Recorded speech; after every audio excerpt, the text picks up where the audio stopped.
Good afternoon, everyone, and welcome to the third and final question and answer for the leadership race. You can check out all of the question and answers so far if you follow the hashtag LeadStaffs on Facebook or any of our social media, and you should be able to witness with all the other candidates.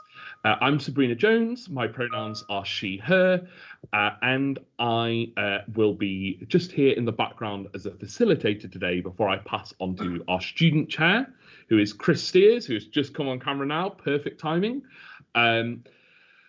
Today we have joining us Anthony Hadley, Amber Kirkland, Hannah Blackburn, Robert Craddick, and finally Anthony Wallace, who will be our candidates on question today. It's a really, really simple format, which Chris can go over in just a moment. And I will be keeping a timer in the background, candidates. So if you are suddenly muted on a response, it is because I've muted you because you've ran out of time. So I'll be keeping a couple of timers in the background. I'm also conscious that this is on Microsoft Teams and that we are online. So please forgive any interruptions of children, partners, pets, any sort of emergencies that might come up during this time. So I will, of course, pause timers if any sort of complications like that happen for any of you guys. I believe that's all of the housekeeping that I have to do today. So I'm going to just quickly hand over to Chris. Just get my microphone unmuted. Been on meetings all day. Hi, my name's Chris. Most of you might recognise me from OMG. I'm the station manager. I'm also a presenter. I am going to be chairing today's Q&A session. So the way it's going to work is there's going to be some questions and there's going to be a quick fire round as well. As Sabrina's already mentioned, you'll have a limited time each to answer those questions and to also answer in the quick fire round. First of all, if I can get you to do a brief introduction, around 20 minutes each. So if I could have your name, your campaign, and your key slogan. So who wants to go first?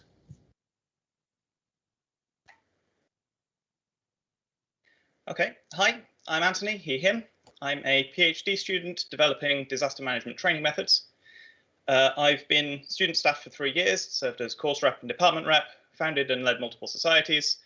A major manifesto point for me is expanding the representation network to make sure it covers all students in all situations, because there's a lot of students who are left out in the cold right now. My slogan is level up your student experience. Right. Hannah, do you want to go next? Sure. Okay, so hey, I'm Hannah. I'm currently a master's student studying forensic science, and my slogan is bring back staffs. So I'm running because I've been here long enough to have both experienced and witnessed the issues that our students go through. And now this year more than ever, our students have they've had a lot taken away because of COVID, and it's not their fault. So I feel like students are so open with the university about how they feel, but the university doesn't always take them seriously. So I think that needs to change, and I want to make sure that I'm there to support our students in the best way that I can, both academically and socially. So yeah. Thank you. Rob, do you want to go next? Yeah, can do. Hi everyone, my name's Rob Craddick. I'm a psychology and counselling student in my 4th year. So everyone who's doing their dissertations right now, feel your pain. My pronouns are he, him. I want to be an officer because I believe I can help. I believe that, I can be supportive, and I really feel like I want to do the job as well. Like, it's not just like something that I can do for a year, maybe form around a bit. I really want to, I believe I can change things. I can believe, like, I've been representing students since my 1st year here, so in various roles, including student trustee, class, department reps, an RLM I was for 2 years. So supporting students in accommodation, in class, all sorts of things is what I've been doing ever since I've been here, and I think I can do it as a job as well. Thank you, Rob. And finally, Amber. Hi, I'm Amber. My pronouns are she, they. I'm an MSc Applied Research student. I'm also on the Women's Network Committee and have been an NUS representative and a student staff member. My platform is all about improving and widening inclusion and accessibility across campus for all students, and my slogan is inclusion is for everyone. Thank you very much for all your introductions. So we're going to do a section on some questions. Now, you've all got a limited time each to answer on the question. So around 2 minutes. So you've got to try and keep your answers as concise as possible. So our first one is, at Staffs, we have a very large demographic of commuter students. How do you think the university can cater to these students more? Who would like to go first on that one? I can take that one. Yeah.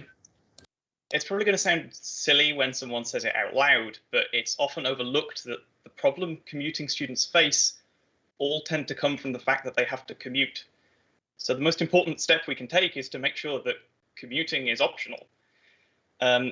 If we deliver blended learning, lecture recordings, and opportunities to get involved without being physically on campus, then we can start looking at things like setting rooms aside in campus accommodation to be booked on a nightly basis, or improving the infamous parking situation, and improving facilities for the times commuting is still essential. But the first thing we need to do is to make it not essential wherever we can. Thank you very much, Anthony. Who'd like to go next? Yeah, Hannah? So obviously, when we talk about commuters, everyone's go-to thing is talking about like parking and cars, but not all commuters actually use cars. They use like trains, they use the bus, stuff like that. So one thing I think we could look into is maybe getting a like staff's travel pass. One of the things on my manifesto is working with First Bus to actually get proper student tickets for our students. So I feel we could extend this, like make sure to extend this for commuting students and like also to trains as well, so that they could have cheaper travel as well, or maybe a bursary set up, or just something to help fund them. Thank you. Amber, do you want to go? Yeah, I think again, adding that emphasis to streaming and having recorded lectures, this wouldn't just be beneficial for commuter students, it would also provide so much more accessibility for disabled students, parents, students as well. And if we can do it for COVID, why can't we continue this? Thank you. And Rob?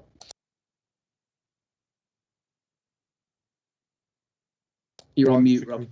Oh. Am I? You're talking now, that's fine. Okay, cool. I think there's a lot of nuance to commuters. Like, obviously, it's been said that they don't all come in by cars, but a lot of them do. So parking is a big concern, and I know I've noticed recently that people have trouble even contacting the parking people because it's just one email address, and so that can sometimes take weeks for them to actually do anything about anything. So I think an easier way to contact them, maybe a phone line or something like that, would be my first thing. The second thing is probably bike racks, because a lot of people bike in, and yet there have been like things of like bikes going missing and people having to hide bikes and things like that.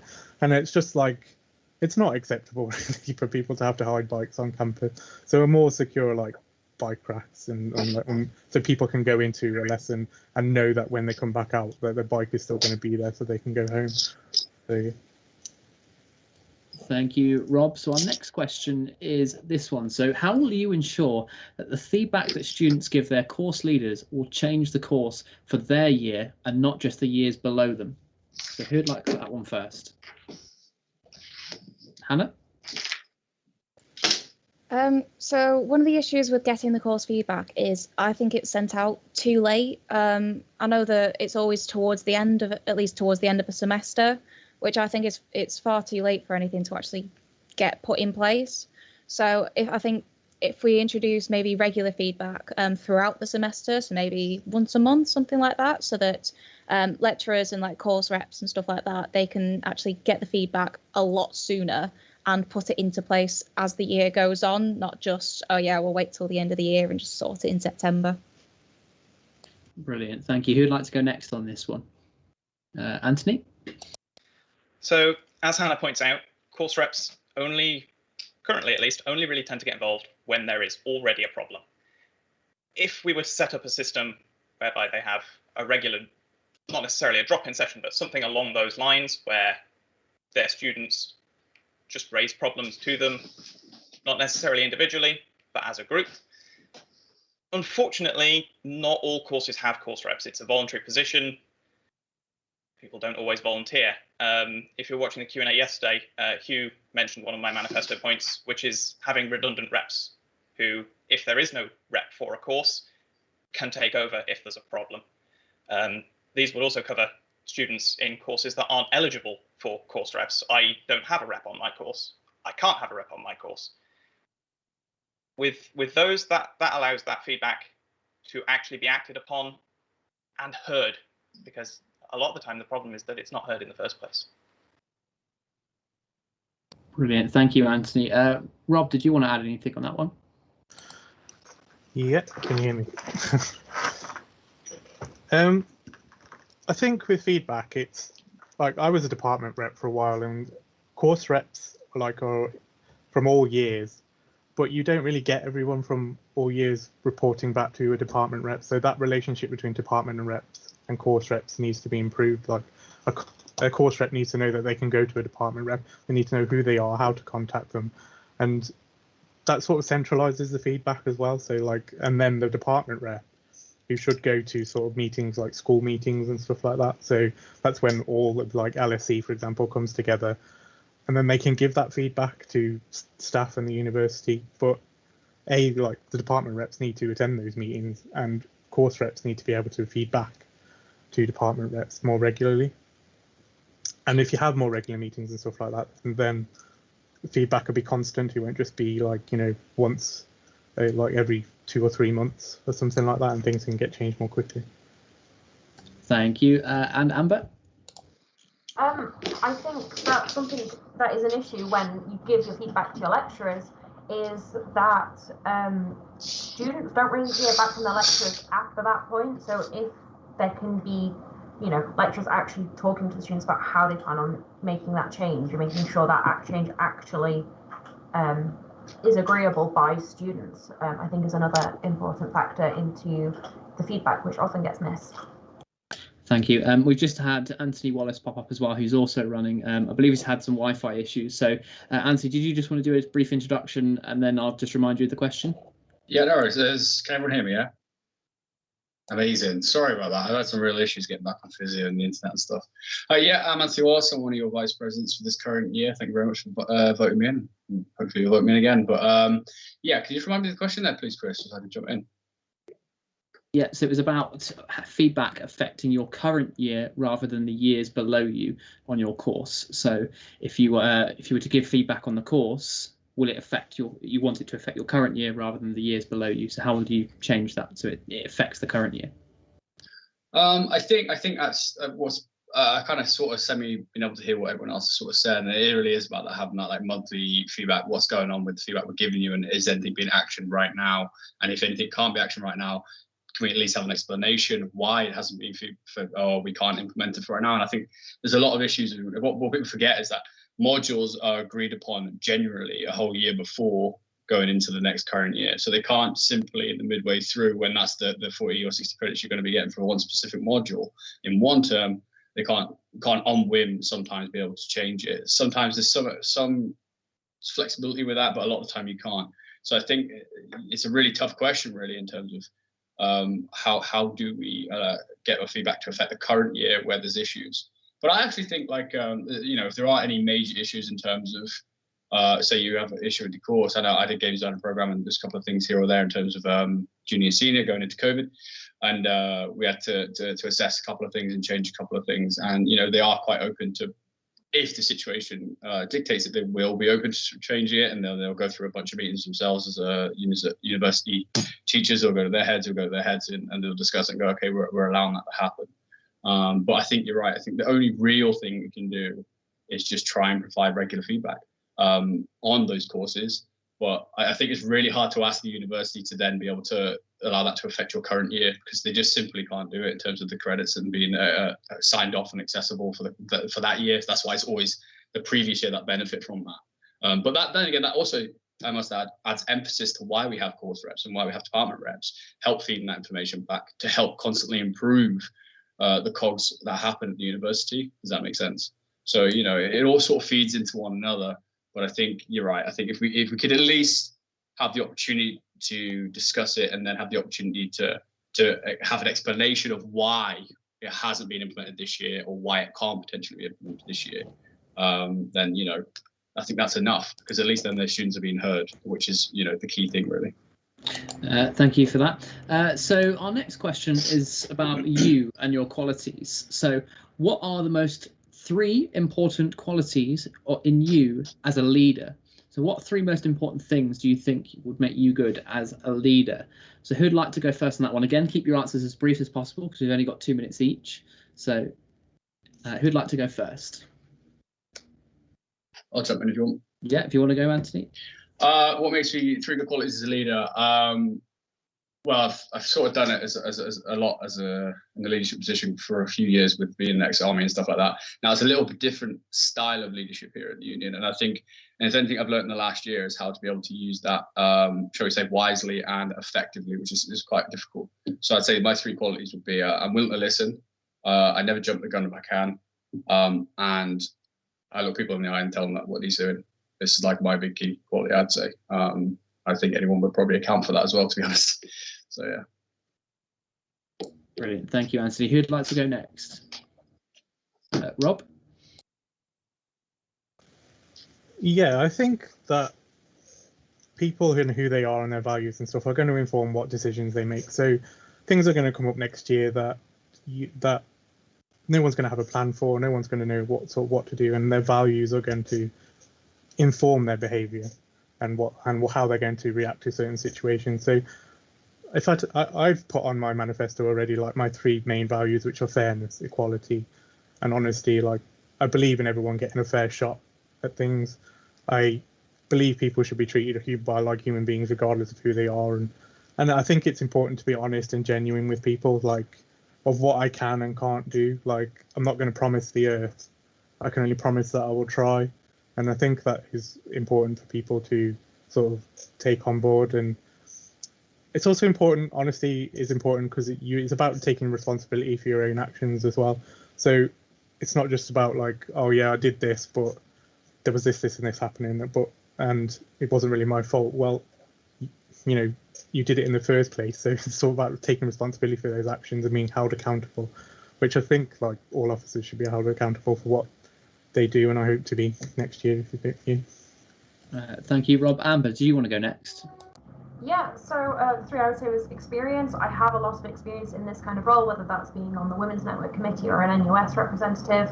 I'm a researcher for my course, and it's what I plan on doing as a career, and I research LGBT plus inclusion and well-being, especially in education. So pushing that into university is very important to me. And as part of that is listening. A lot of my campaign points are based on research that I have done with students currently at the university, and how things haven't been in place for them previously that we can now put in place at university level. Thank you. Anthony Hadley, did you want to add anything? Yeah. I'm a fixer and a facilitator. People who know me tend to know me as someone who can fix their problems, no matter what that problem is. I'm almost always able to help, and if not, I know the person who can. I've been here for 8 years. I'm familiar with how things work. I've been through every level of study Stats Uni offers. In that time, I've got just as many years combined experience as a student group leader. I've been a department rep, I've been a course rep, and I currently sit on the QA student panel, which is responsible for assessing courses to make sure the student voice is heard before they get put into teaching. Yeah, I'm the person who fixes problems. Brilliant, thank you. And Hannah? Yep.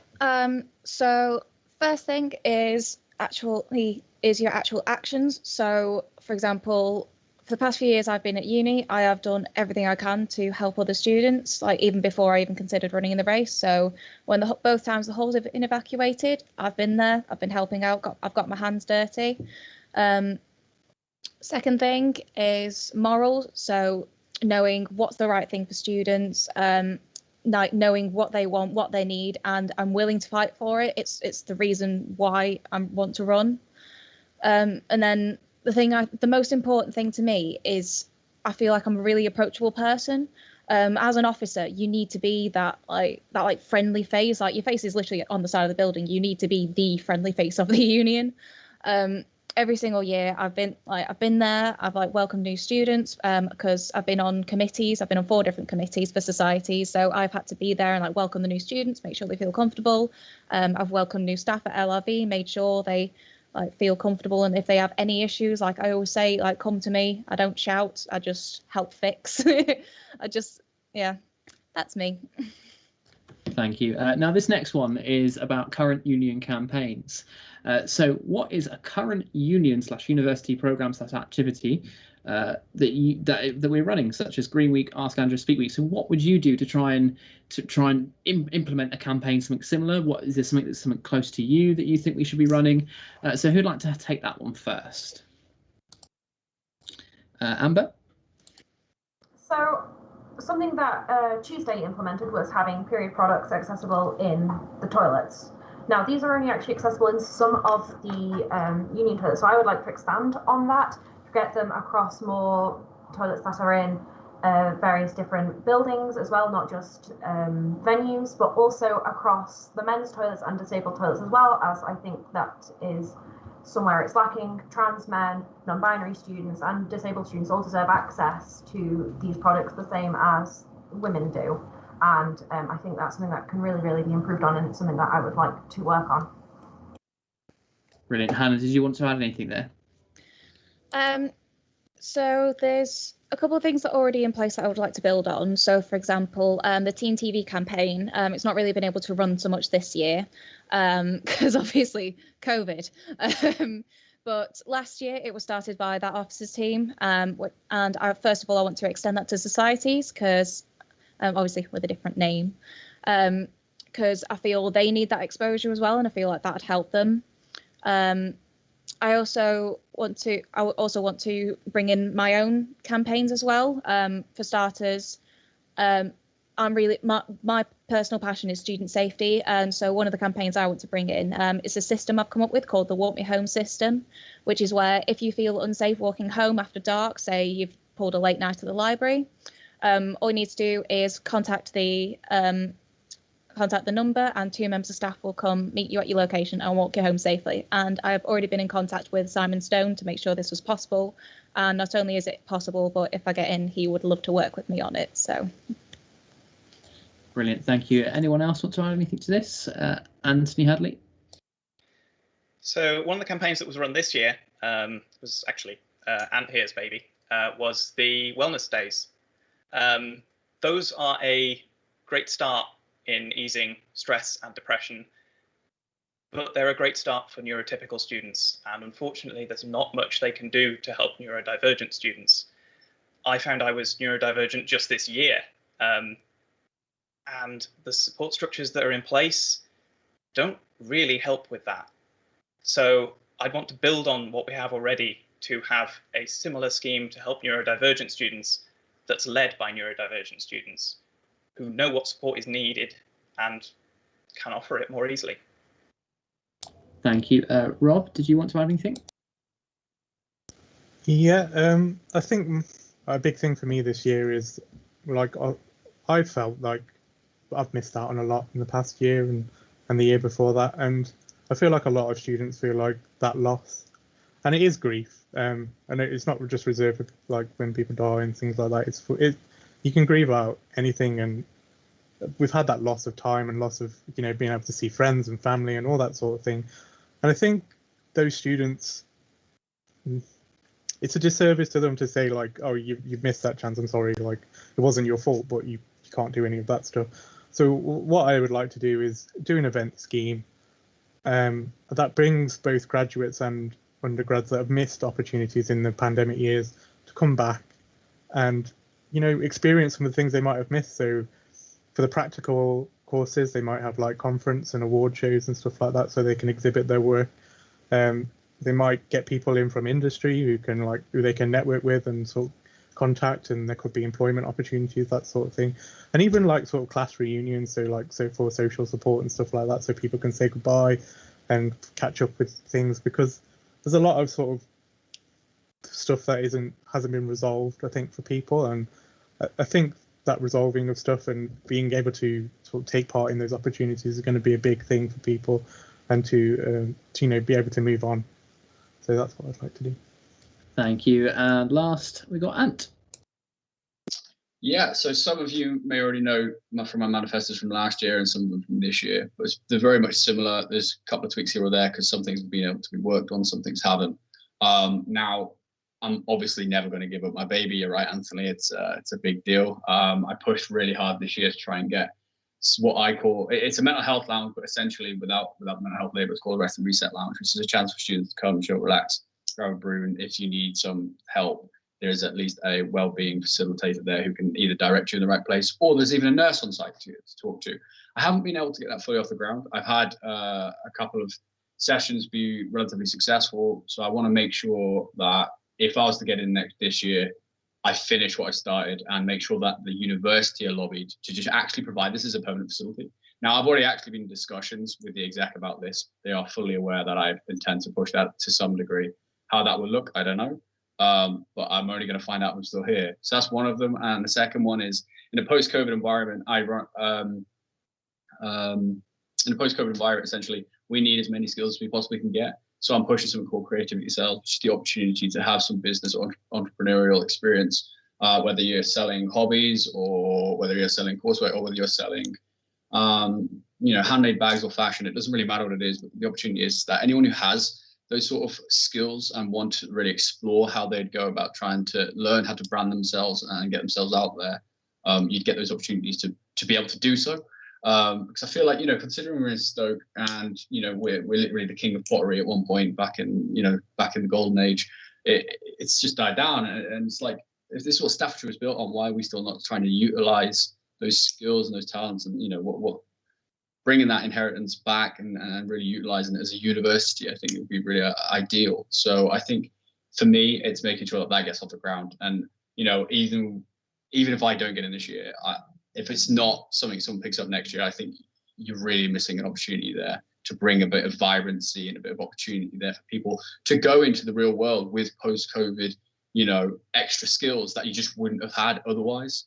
And I think that's really key because that's what's really going to matter going into an economy where everyone's struggling. Apologies, I ran out of time, so I've had to mute. Yes, thank you, Anthony. So we've got a quick fire round now. So these are they're basically just a topic, and you just have to provide your views on this topic. Again, you've got a limited time, so just do try and keep them as brief as possible. 20, 30-second answers, brief as possible. So first of all, car parking. Who'd like to go first on this one? Rob?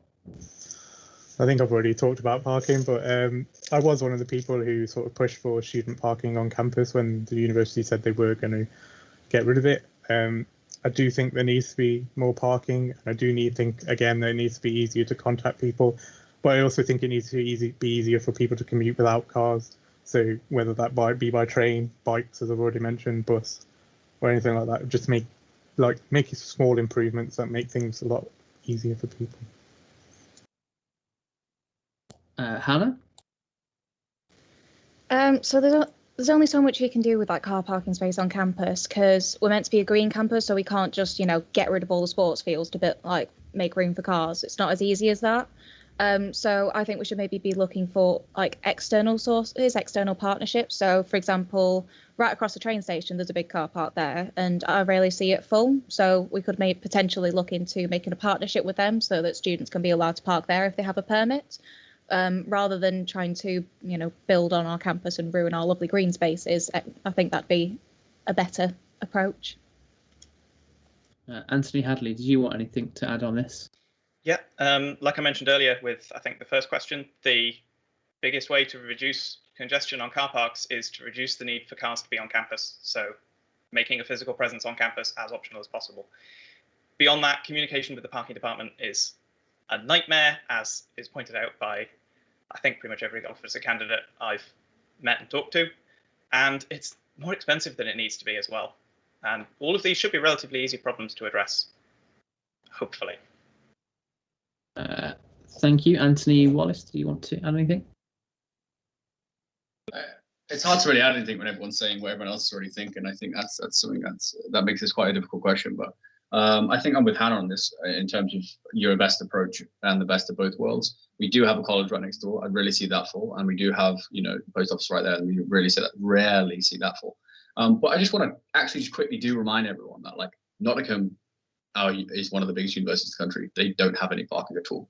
Like we are quite lucky in terms of like we actually have some car parking spaces.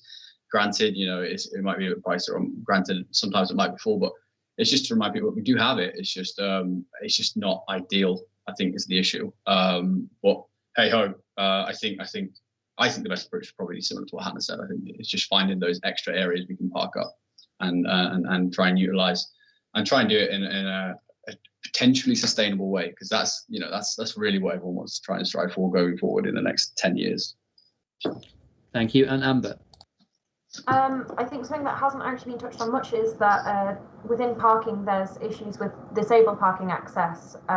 Often there are more blue badges that have been handed out than disabled parking spaces, and that can cause issues. So I think that's something else that could do with being looked into. Obviously, that is contributing to the lack of parking spaces overall, but I think that is definitely something that would need a focus on when looking at alternative uses. Not every disabled student can use a bike or public transport, so I think that's something that does need to be taken into consideration there as well. Brilliant, thank you. So this next one is live events Students' Union, or events in general that the Students' Union and university run. So again, keep your answers as brief as possible, so try and keep them within 20 to 30 seconds so we each get a fair amount. So who'd like to go first on this one? Anthony?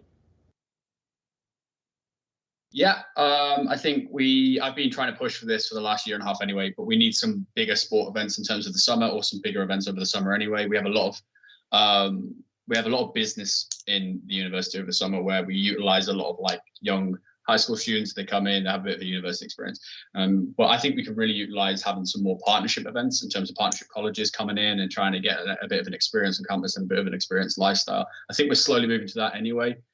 Because I think it'll help with the uptake every year in terms of us locally, and has been a local university. And I think inter-sport and events is key. I think that is something we've been missing for a while now. Just a better communication between the teams would be really nice. I think that's really something we want to strive towards.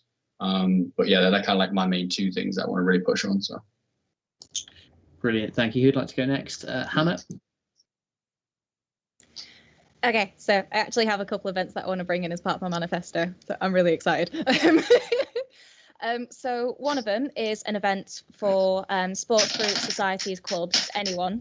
It's called the Charity Cup event, which is going to be a year-long fundraising event where all the groups can raise as much money for as many charities as they want, and then by the end of the year, the top three clubs, teams, societies, whichever, will get some sort of prize.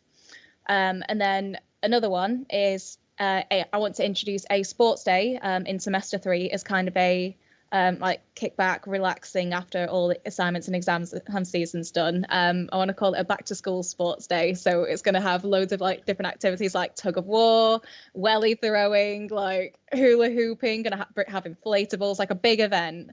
And it could be a competition. It could just be a free thing, whatever students want. I would want student involvement to shape it fully. But my idea for it is to have it paid entry and all the money like to go towards a mental health charity, because it has literally been proved that sports helps mental health so much. So I feel like an event that's literally about sports for mental health would be really good. But yeah, sorry, I get really excited about this event. Thank you. Amber, did you want to say something? Yeah, so I think further advertisements for networks and societies, because I didn't know that they existed in my first year of university. The networks exist in my first year of university, and they run some really, really fantastic events that often have a really low attendance, and I think it's because of that lack of advertisement. I do also believe there should be further events that are during the day that don't involve alcohol. Not every student drinks, despite what the stereotype says. It would also be get parent students more involved and commuter students more involved. And again, as we've shown this year, we can do things online. So if we can have more online options for events as well, which again can be beneficial for disabled students, commuter students, and even get satellite campuses involved if they can join in these events and societies if they're held online. Brilliant, thank you. Anthony, do you want to go? So it's become very apparent in the last year that our societies are one of the things that helps make our campus so vibrant. And I can't speak for others, but I've had a huge problem with my society experience in that events keep clashing.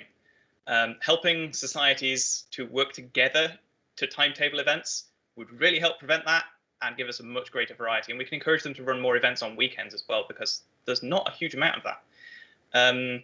Someone, I think Ant mentioned sports. I would really like to see the university run an additional varsity this year that brings back students who have lost their chance to compete this year. Bucks have said they won't organise it. If they won't do better, maybe it's time we did better for them. Thank you, and Rob.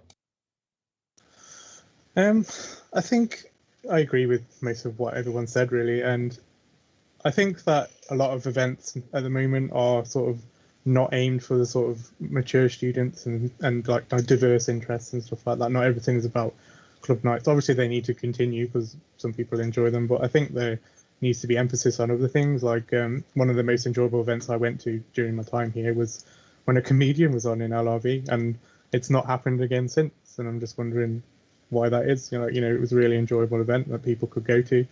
So I would like to do more stuff like that, and I would like to sort of diversify. I know one of the union people last year was doing sort of like knitting events, which I know sounds like, you know, oh, it's knitting. It's like it's boring to some people, but to other people, it's, you know, amazing just to sit down, have a coffee and knit and natter with other people.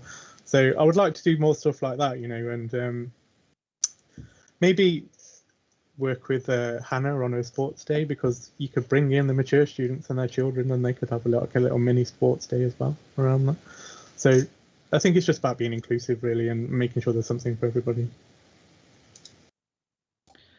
And finally, our final quick fire topic is, why should people vote for you? Try and keep this as brief as possible so we stay within the time frame. So you've got about 20 to 30 seconds each. So who'd like to go first? Anthony, do you want to go? Yeah, I'll be as quick as I can, really. Why for me? Because I think, given the fact I've had to help with COVID happening, I think I've done a really particularly good job in my own way. I think I've done everything I possibly could within my power whenever there's been a situation. I think Untitled can tell you I'm there if I can be. And if I can't, I'll butt heads with probably the wrong executives to do it. But I'm the kind of guy who will do that for you. It does get me in some trouble sometimes, but sometimes you just need to get in trouble. So yeah, I'm the guy who's just going to get it done, and I'm not going to promise you the world, but I'll definitely always ask. And I think that's the key right there, is just knowing that someone's going to ask the question, and that's really important. So please vote for me. Rob, did you want to add in on this one? Yeah, I think you should vote for me because I'm a nice guy, really. I've been representing students for a long time. You know, I've got lots of experience, and I've got a manifesto that I think touches on nearly every population in the university. So there is something there for you, and there is something that's going to sort of enhance your experience at staff. So, yeah, please vote for me. Brilliant, thank you. Amber? So like I've said, I do research, especially into inclusion, and that is going to be so beneficial if I was to get in. My previous research, which I have done with students at the university, seeing what's missing, seeing what they need, and trying at least, I'm not going to promise that I can do it, but trying at least to get what students are asking for in, or what students have missed, and just improving that inclusion and accessibility all around for everyone. Anthony? Okay, so I am a calm and level-headed person. I'm efficient, diplomatic, and if you're in a crisis, I'm the person you want on your side. If you have a problem with management, I speak their language. You want me to go in there and be the one to help you. I'm also, I think, the first PhD student to run for officer, so I've got the research experience to back up any questions I might need to answer. And I think I'm also one of the longest serving students to run for officer as well. I've been here for 8 years, so I know how things work around here now. Thank you. And Hannah? Okay, so I find it's all well and good, like, candidates talking about how good and ambitious they are, but I'm a firm believer in action speaking louder than words. So, like, other previous candidates have said that they're going to fix issues like flooding and the washing machines, but I find there's a difference between saying you're going to fix them and actually being involved. Like I said previously, both times the halls were evacuated, I was there, I was supporting students, I stayed in LRV overnight alongside them. I like to feel I've proved that I've been there for our students on numerous occasions, so imagine how much more I could do if I got elected in. Brilliant, thank you. Now, we're just going to round off, so I just want you to each say who you are again and how people can find you on social media. So who wants to go first? Chris, there's a question in the chat as well. Could we address that? That seems quite important. Just have a look. I should from FB. What would the candidates' approaches be to supporting representative networks? So again, keep it as brief as possible because we're very tight on time. So if you can keep it below 20 seconds. So who'd like to go first? Amber? As I've said before, pushing for that advertisement, making sure as many students know the networks exist as possible, because like I said, I didn't know they existed until well into my second year of university, and I really wish I'd been able to join them in my first year. I would have made a fantastic group of friends a lot earlier in my life than a lot earlier in my uni experience than I was able to. So pushing for that, ensuring as many students are involved in those networks as possible to increase, I've lost my words, attendance to events and the fantastic fundraising work that they do. You, Anthony Hadley? Two big problems representative networks are having. One is engagement.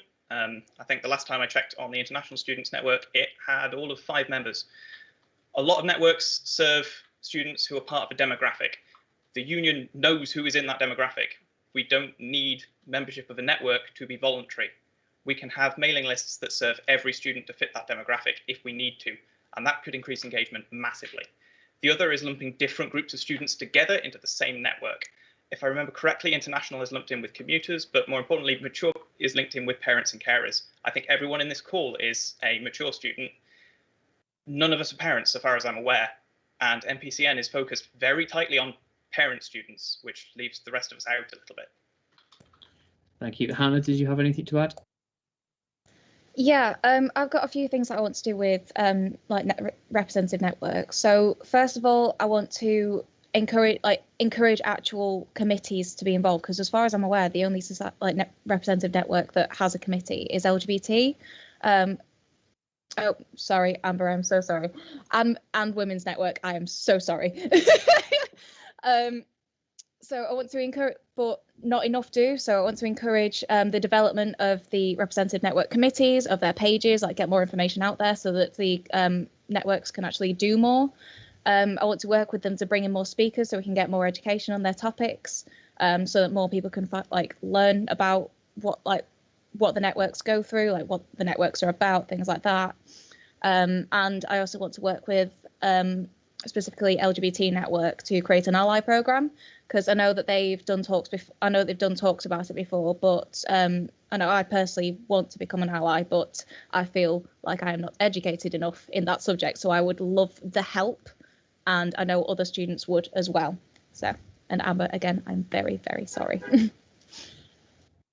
Ant Wallace, did you want to have anything to add on this?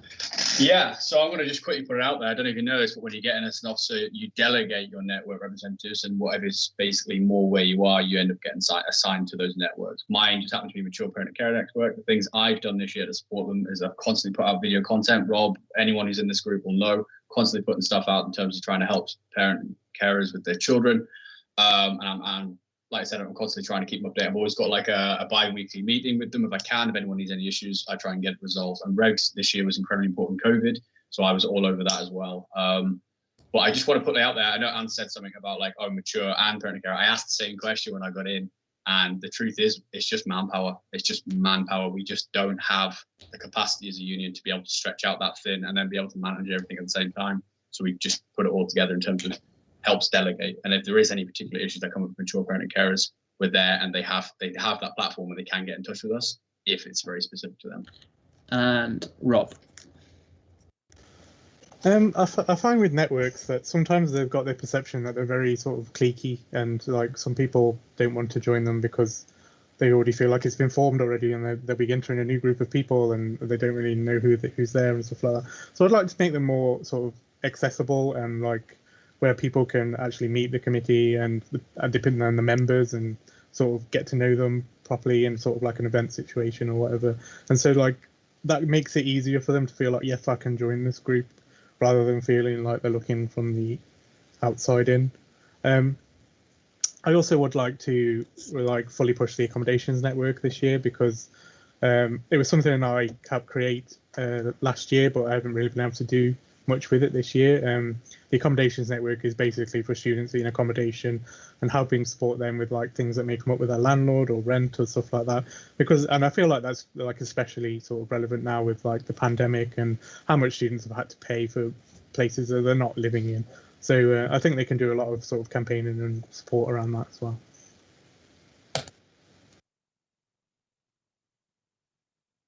If we could just have a brief introduction from you, literally just your name, your slogan, and your social media. So who'd like to go first?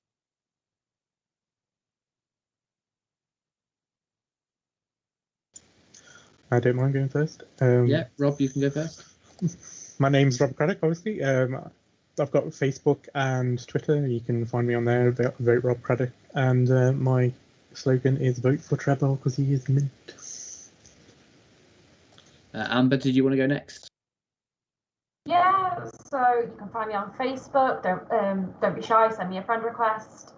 Just Amber Kirkland. I've also got a Facebook page, Amber Kirkland for Full-Time Officer, if you want to send any questions on there. And my slogan is inclusion is for everyone. Hannah? Yep, so hi, I'm Hannah. You can find me on Facebook, Instagram. I've got a website as well. Literally, my inbox is always open, so anyone can just message me. I'll talk to anyone. And my slogan is bringing staffs back. Anthony Hadley. I've been Anthony Hadley. You can find me on Facebook at Anthony Hadley for Full-Time Officer.